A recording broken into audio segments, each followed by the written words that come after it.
बिहार के गोपालगंज जिले में जहरीली शराब ने 6 मजदूरों की जान ले ली, जबकि 2 लोग जो शराब पीने के बाद जीवित बचे हैं, उनके आंखों की रोशनी चली गई है।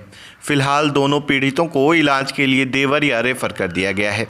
इधर जब पीड़ितों के परिजनों से शराब कहां से मिली इस बात की पूछताछ की गई तो उन्होंने बताया कि मठिया गांव निवासी सुभाष गौड़ के घर जाकर उन्होंने शराब पी थी। उसके बाद से तबीयत बिगड़ने लगी। परिजनों की माने तो पकड़े जाने के डर से उन्होंने इलाज नहीं कराया।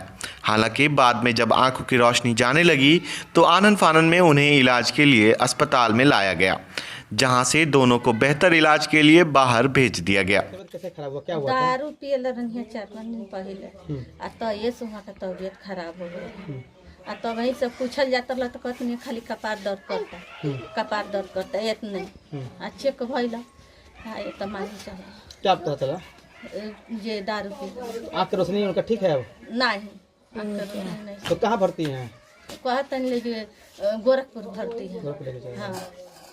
बता दें कि बीते दिनों विजयपुर के मंझवालिया गांव में जहरीली शराब पीने से झारखंड के गुमला जिले के 3 मजदूरों की मौत हो गई थी।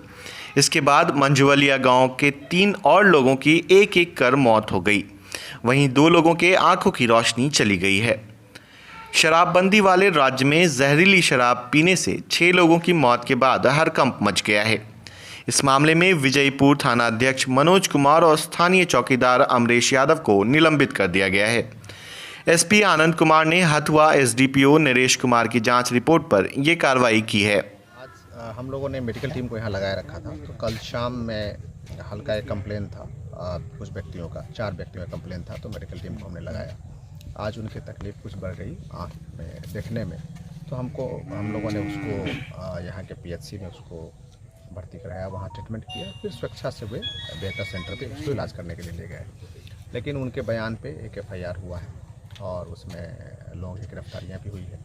एसपी साहब डिटेल में आपको ब्रीफ करेंगे। सूचना मिली मझौलिया गांव के, जिनके आंखों की रोशनी एक पूरी तरीके से दिखाई नहीं दे रहा था, एक धुंधला दिखाई दे रहा था, और उनके द्वारा हमने पूछताछ हुआ पुलिस के द्वारा, और उसमें कुछ लोगों के नाम भी आए हैं सामने, और उसमें हम लोग प्राथमिकी दर्ज कर रहे हैं। 2 लोगों को हिरासत में लेके पूछताछ हो रही है, और भी जो इस लोगों का नाम सामने आया है उनके लिए गिरफ्तारी के लिए छापेमारी हो रही है। और परसों की घटना है, उसके बाद से गोपालगंज जिला पुलिस के द्वारा और उत्पाद विभाग के द्वारा संयुक्त रूप से ये देशी शराब और विदेशी शराब के खिलाफ अभियान चल रहा है। और नहीं, देखिए, परसों की जो घटना हुई है और उसमें जो यहाँ के लोकल चौकीदार थे जिनका ये हल्का पड़ता है, और लोकल जो थाना अध्यक्ष थे उनके द्वारा कर्तव्य में लापरवाही बरती गई, और उस संदर्भ में हमने डिटेल रिपोर्ट यहाँ के जो मंडल पुलिस पदाधिकारी उनसे मांगा था, और उन्होंने रिपोर्ट कल रात में सबमिट की, और उस रिपोर्ट के अवलोकन से पता चला कि इनके द्वारा आसूचना संकलन में बहुत बड़ी विफलता इनकी रही, इसलिए इनको तत्काल प्रभाव से दोनों को निलंबित किया गया है। और हमने यहाँ पे एक नए थानाध्यक्ष को प्रतिनियुक्त किया है, और हमारी पूरी टीम, पूरी जिला पुलिस की टीम, उत्पाद की टीम लगातार इस एरिया में और आसपास के जितने भी थाने हैं सब में लगातार छापेमारी हो रही है, और लोगों की गिरफ्तारियाँ भी हो रही हैं और शराब भी बरामद की गई है।